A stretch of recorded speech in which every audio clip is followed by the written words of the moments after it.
नमस्कार दोस्तों, मैं आपका इंग्लिश गुरु दीपक मेहता आज फिर आपके सामने इंग्लिश ग्रामर के एक टॉपिक को लेकर उपस्थित हुआ हूं। आज हम एक्टिव पैसिव के बारे में बात करेंगे। एक्टिव क्या चीज होती है, पैसिव क्या चीज होती है। हम सब एक्टिव पैसिव पढ़े हुए भी हैं, जानते भी हैं, लेकिन एक्टिव की डेफिनेशन क्या होती है, पैसिव की डेफिनेशन क्या होती है, वो आज तक किसी को पता नहीं है। मैं आपको ये बताने वाला हूं कि एक्टिव किसको बोलते हैं, पैसिव किसको बोलते हैं। एक्टिव किसको बोलते हैं? When the subject and doer are same, जब किसी सेंटेंस में सब्जेक्ट और डूअर सेम होते हैं। ये एक सेंटेंस दिया हुआ, हमको एग्जांपल दिया हुआ है। ये इस एग्जांपल की अगर बात करते हैं तो ये राम जो है वो हमारा सब्जेक्ट भी है और यहां पर ये डूअर भी है। सब्जेक्ट का मतलब होता है कर्ता और डूअर का मतलब होता है काम को करने वाला। जब किसी सेंटेंस में सब्जेक्ट और डूअर सेम हो, कैसे हो, सेम हो, उसको बोलते हैं एक्टिव। अब इस सेंटेंस में राम करता भी है और काम को करने वाला भी राम ही है, इसका मतलब ये सेंटेंस हमारा कहलाता है एक्टिव का। उसी तरह से पैसिव की डेफिनेशन पढ़ते हैं। When the subject and doer are different, जब सब्जेक्ट और डूअर दोनों अलग अलग होते हैं। एग्जांपल पे बातचीत करते हैं हम। ये हमारा रावण है, ये डूअर है, सॉरी सब्जेक्ट है, और ये राम है, वो काम को करने वाला। इस सेंटेंस में यदि देखें तो रावण है वो सब्जेक्ट है, लेकिन काम कौन कर रहा है, काम राम कर रहा है। तो जिस सेंटेंस में सब्जेक्ट और डूअर अलग अलग होते हैं, डिफरेंट होते हैं, वो कहलाता है पैसिव। आपको एक डेफिनेशन बताई मैंने एक्टिव और पैसिव की, कि जब सब्जेक्ट और डूअर सेम होते हो वो कहलाता है एक्टिव, जब सब्जेक्ट और डूअर अलग अलग होते हैं, डिफरेंट होते हैं, वो कहलाता है पैसिव। ये एक डेफिनेशन मैंने आपको बताई।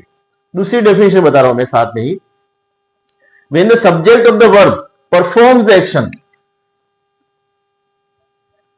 जब हमारा सब्जेक्ट जो है उसके साथ में जो वर्ब आ रही है वो एक्शन को परफॉर्म कर रही है। इस सेंटेंस में देखते हैं, ये हमारा सब्जेक्ट है राम, इसकी जो वर्ब कील ये परफॉर्म कर रही है। क्या कर रही है? परफॉर्म। जबकि यहां पर क्या होता है, यहां पर एक्शन को रिसीव किया जाता है। ये हमारा जो वर्ब है वो क्या हो रहा है, ये सब्जेक्ट के द्वारा एक्शन को रिसीव किया जाता है। यहां पर हमारी जो वर्ब है वो एक्शन को परफॉर्म कर रही होती है, और यहां पर पैसिव के अंदर वर्ब जो होती है वो एक्शन को, सब्जेक्ट जो है वो एक्शन को रिसीव कर रहा होता है। ये दोनों में डिफरेंस होता है। यहां पर हमारी वर्ब क्या होती है, परफॉर्म कर रही होती है। यहां पर पैसिव में वर्ब क्या होती है, वो एक्शन को रिसीव कर रही होती है। ठीक है, सब्जेक्ट उस एक्शन को क्या करता है, रिसीव करता है। तीसरी डेफिनेशन बताऊं तो इसमें सब्जेक्ट होता है, फिर वर्ब होती है, फिर ऑब्जेक्ट होता है, फिर आगे कॉम्प्लीमेंट होता है, शेष जो बचा हुआ वाक्य होता है वो होता है। और इसी तरह से पैसिव में क्या होता है, पहले ऑब्जेक्ट आ जाएगा, फिर verb B plus verb third हो जाएगी, और बाय प्लस सब्जेक्ट, और जो रेस्ट ऑफ जो सेंटेंस है वो हो जाता है। इस तरह से हमारा सेंटेंस होता है। हमने दो सेंटेंस लिखे हुए भी है। यहाँ पर ये हमारा सब्जेक्ट है और ये हमारा डूअर है। यहाँ पर ये हमारा सब्जेक्ट है और ये ओम है, वो हमारा यहाँ पे डूअर है। ये एक्टिव पैसिव की डेफिनेशन होती है, वो जो बहुत कम लोग ही बता पाते हैं।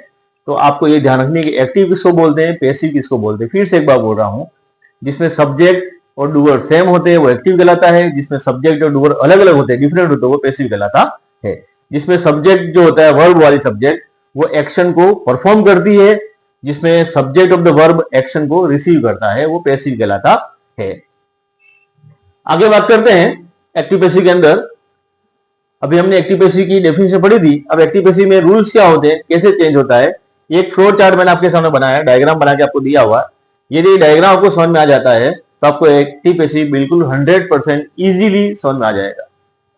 क्या होता है, ये सब्जेक्ट हमारा राम, ये वर्ब है कील्ड, और रावण हमारा ऑब्जेक्ट है। राम सब्जेक्ट जो है वो बाय को लेकर के ऑब्जेक्ट के घर पे चला जाता है।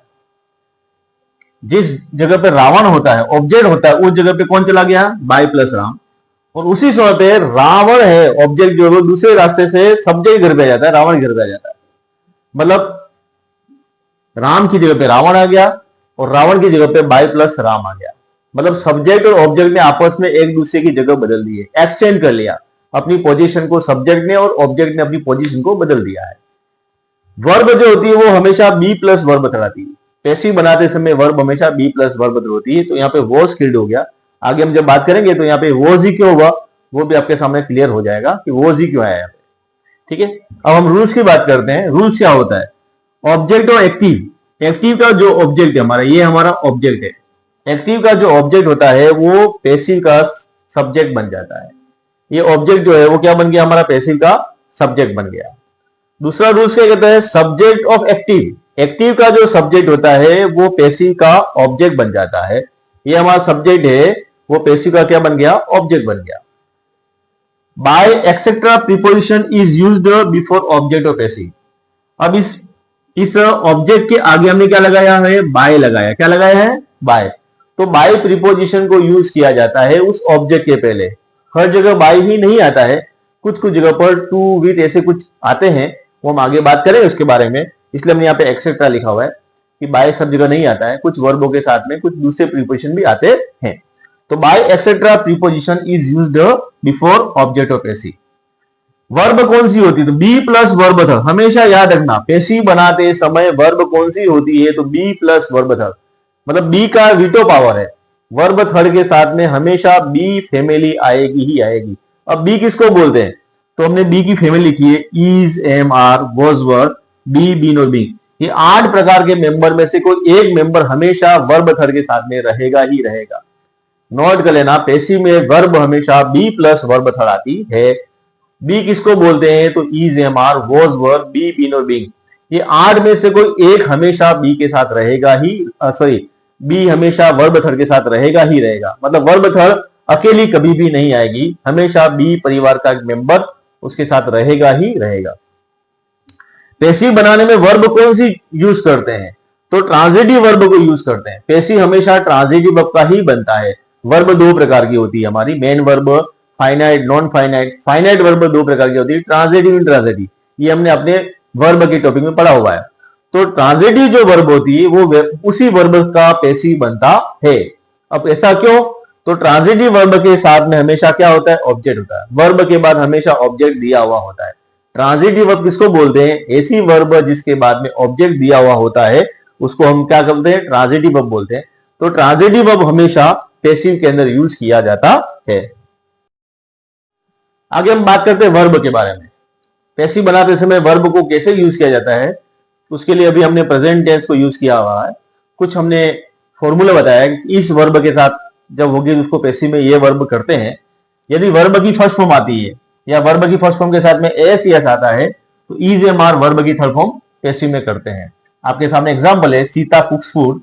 अब इसको क्या करेंगे, तो food is cooked by Sita. इसका पैसिव क्या बनेगा, सीता कुक्स फूड में food is cooked by Sita, ऐसा इसका पैसिव बनेगा। दूसरा है do does not plus verb की फर्स्ट फॉर्म। इसका पैसिव क्या बनेगा, तो is, am, are, not plus verb की थर्ड फॉर्म। एग्जांपल दिया है, Mohan does not like mango. अब इसको क्या करेंगे, तो mango is not liked by Mohan. Sentence को देख लेना, बहुत ही इजी है, कोई ज्यादा टिपिकल मामला नहीं है। इस फॉर्मूले के अनुसार चलोगे तो आपका सेंटेंस इजीली बन जाएगा। अगला है is, am, are, verb first ING. इसका पैसिव क्या बनेगा, तो is, am, are, being plus verb की थर्ड फॉर्म। इसमें याद करने की चीज है कि इसमें इज, एम, आर दिया हुआ है तो हमको आईएनजी के साथ में बीइंग लगाकर वर्ब की थर्ड फॉर्म करना पड़ेगा। प्रिया इज प्लेइंग चेस, ऐसा सेंटेंस दिया हुआ है तो क्या बनेगा, chess is being played by Priya. इस तरह से हमारा सेंटेंस बनेगा। अगला जो है present perfect tense, has, have plus verb की थर्ड फॉर्म। उसका पैसिव क्या बनेगा, तो has, have, been plus verb की थर्ड फॉर्म बनेगा। Geeta has bought a gift, तो a gift has been bought by Geeta. इस तरह से हमारा ये पैसिव बनेगा। ये प्रेजेंट टेंस का पैसिव है। प्रेजेंट के 3 टेंस होते हैं, इसका पैसिव बनता है present simple tense, present continuous tense और प्रेजेंट परफेक्ट टेंस। इसका ये पैसिव बनता है। प्रेजेंट परफेक्ट कंटिन्यूअस टेंस का पैसिव बनता नहीं है। प्रेजेंट परफेक्ट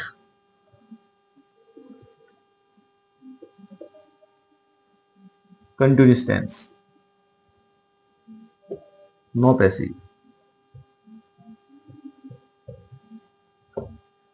इस बात को हमेशा ध्यान रखना, प्रेजेंट परफेक्ट कंटिन्यूअस टेंस होता है उसका पैसिव बनता नहीं है। आज हम एक्टिव पैसिव के अंदर बात करते हैं पास्ट टेंस के बारे में। पास्ट टेंस क्या चीज होती है वो हमको पता ही है। तो पास्ट टेंस को जब पैसिव में चेंज करते हैं तो क्या हो जाता है, हमेशा एक बात ध्यान रखनी कि पैसिव जब बनाएंगे तो वर्ब बी प्लस वर्ब की थर्ड फॉर्म हो जाती है। तो हमको क्या ध्यान रखना है, यदि पास्ट सिंपल टेंस है, पास्ट सिंपल टेंस का मतलब वर्ब की सेकंड फॉर्म या डीड प्लस वर्ब की फर्स्ट फॉर्म, इसको बोलते हैं पास्ट सिंपल टेंस। यदि ऐसा कुछ दिया हुआ है तो उसका पैसिव बनेगा वॉज वर्ब प्लस वर्ब की third form. Was verb first ING दिया हुआ है, पास्ट कंटिन्यूअस टेंस दिया हुआ है तो उसका पैसिव बनेगा was verb being plus verb की थर्ड फॉर्म। और हेड प्लस वर्ब की थर्ड फॉर्म दिया हुआ है, पास्ट परफेक्ट टेंस, इसका पैसिव बनेगा हेड बीन प्लस वर्ब की थर्ड फॉर्म। और पास्ट परफेक्ट कंटिन्यूअस जो टेंस होता है उसका पैसिव बनता नहीं है तो उसका पैसिव बनेगा no passive.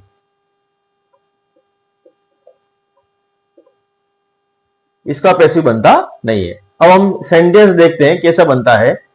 Ram wrote a letter, सबसे पहले हमको देखना है कि इसमें टेंस कौन सा यूज हुआ है, कौन सी वर्ब यूज हुई है। तो हम देखेंगे यहाँ पे वर्ब की सेकंड फॉर्म को यूज किया हुआ है तो हम इसका आंसर बनाएंगे पैसिव बनाएंगे इसका। तो वर्ब की सेकंड फॉर्म होता है उसका क्या बनेगा, वॉज वर्ब प्लस वर्ब की थर्ड फॉर्म। तो ए लेटर वॉज रिटन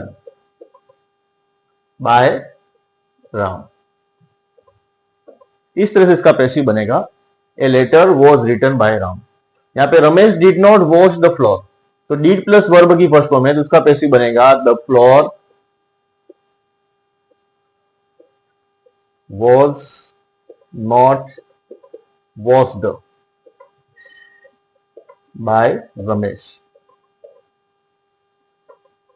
इस तरह से पास्ट सिंपल टेंस का हमको पैसिव बनाना है।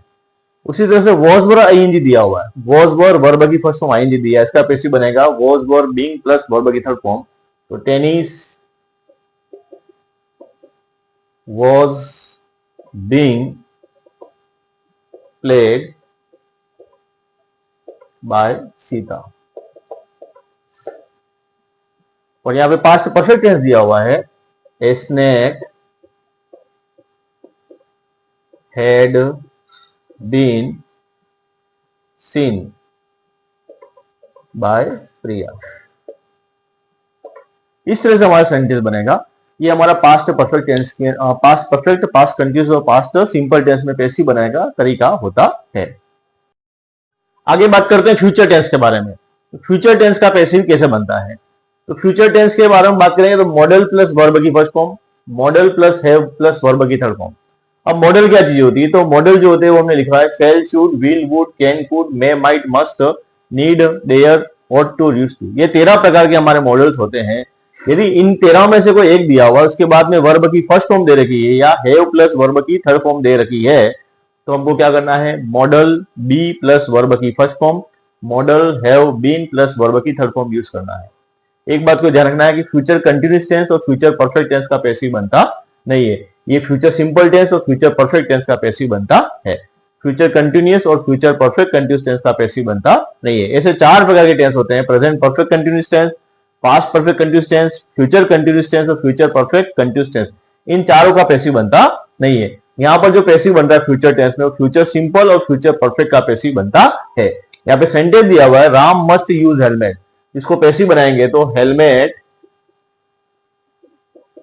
Must be used by Ram. और हमने यहाँ पे क्या किया, ये मॉडल, मॉडल के प्लस बी, बी के बाद वर्ब की, मॉडल बी प्लस वर्ब की थर्ड फॉर्म को यूज किया। उसी तरह से यहाँ पे will have made, will model have plus verb की थर्ड फॉर्म दिया हुआ है तो हम क्या करेंगे, ए प्रोजेक्ट विल, मॉडल के बाद में क्या आएगा हैव के बाद में वर्ब बीन और वर्ब की third form been made by Sita. इस तरह से हमारा पैसिव बनेगा, है ना। मॉडल, मॉडल के बाद में हैव के बाद में बीन, बीन के बाद में वर्ब की third form.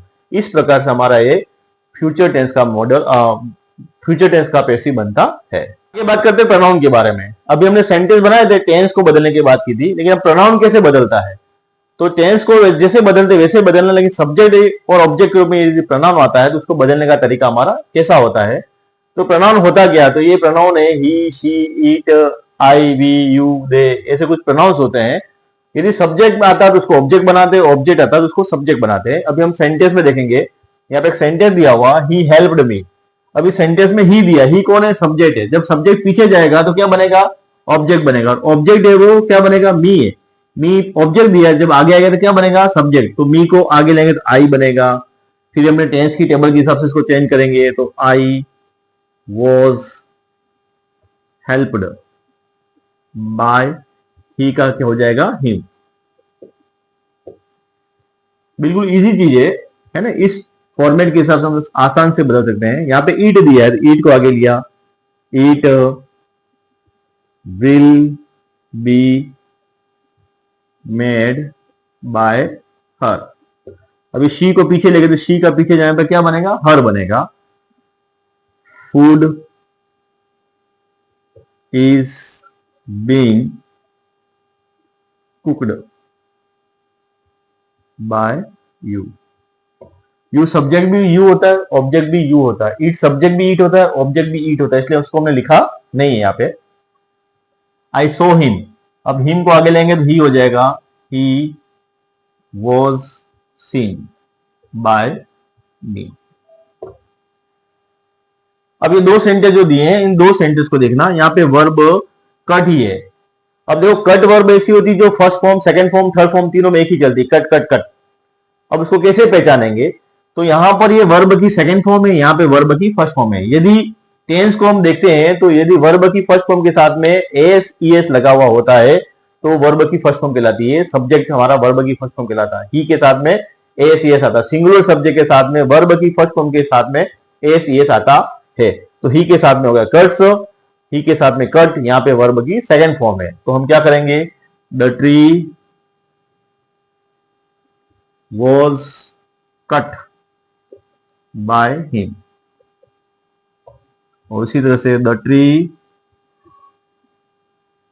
Is cut by him. इस वर्ब को देख लेना, दोनों वर्ब में डिफरेंस क्या है, ठीक है ना। यहाँ पे कट वर्ब की सेकंड फॉर्म बन रही है, यहाँ पे कर्स दिया इसलिए वर्ब की फर्स्ट फॉर्म बन रही है। इस तरह से हमारा पैसिव बनता है। शॉर्ट ट्रिक बता रहा हूं मैं टेंस की टेबल की, कि किस टेंस को किस तरह से बदला जाता है। इस ट्रिक को आप याद कर लेना। यदि वर्ब की फर्स्ट फॉर्म दे रखी है, यदि एक्टिव के अंदर वर्ब की फर्स्ट फॉर्म दे रखी है, तो आपको याद क्या रखना है, is am are plus verb की थर्ड फॉर्म। ट्रिक को याद रखना, is am are plus verb की थर्ड फॉर्म। कब, जब वर्ब की फर्स्ट फॉर्म दे रखी है। वर्ब की सेकंड फॉर्म दे रखी है तो वॉज वर्ब प्लस वर्ब की थर्ड फॉर्म। जब भी वर्ब की सेकंड फॉर्म आएगी तो आपको वॉज वर्ब प्लस वर्ब की थर्ड फॉर्म लगानी है। याद क्या रखना, तीसरी हेल्पिंग वर्ब प्लस वर्ब की फर्स्ट फॉर्म आईएनजी। तो आपको याद क्या रखना है, हेल्पिंग वर्ब की helping verb being plus verb third. यहां हेल्पिंग वर्ब से मतलब है is am are was were. तो is am are was verb के साथ में वर्ब की फर्स्ट फॉर्म आईएनजी दे रखा है, तो is am are being plus verb की थर्ड फॉर्म लगानी है। हेल्पिंग वर्ब प्लस वर्ब की थर्ड फॉर्म, तो आपको क्या करना है, helping verb plus been plus verb की थर्ड फॉर्म। हेल्पिंग वर्ब का मतलब होता है हैज हैव हैड। जब भी हैज हैव हैड वर्ब की थर्ड फॉर्म के साथ में दिया हुआ है तो has have had been plus verb की थर्ड फॉर्म आपको यूज करना है। मॉडल प्लस वर्ब की फर्स्ट फॉर्म, तो modal plus be plus verb की थर्ड फॉर्म, ये आपको याद रखना है, ठीक है ना। मॉडल दिया हुआ है, shall, should, will, would, can, could, may, might, must, need, dare, use to, ऐसा 13 प्रकार के मॉडल्स दिए हुए हैं। तो modal plus be plus verb की थर्ड फॉर्म आपको यूज करना है। ये छोटी ट्रिक्स आपको टेंस बदलने में काम आएगी। यदि मेरा पढ़ाना आपको अच्छा लगा हो तो मेरे चैनल को सब्सक्राइब कीजिए, अधिक से अधिक लोगों में इसको शेयर कीजिए और लाइक कीजिए, कमेंट कीजिए, ताकि मेरी जो ज्ञान गंगा है वो अधिक से अधिक लोगों में प्रवाहित हो सके। धन्यवाद।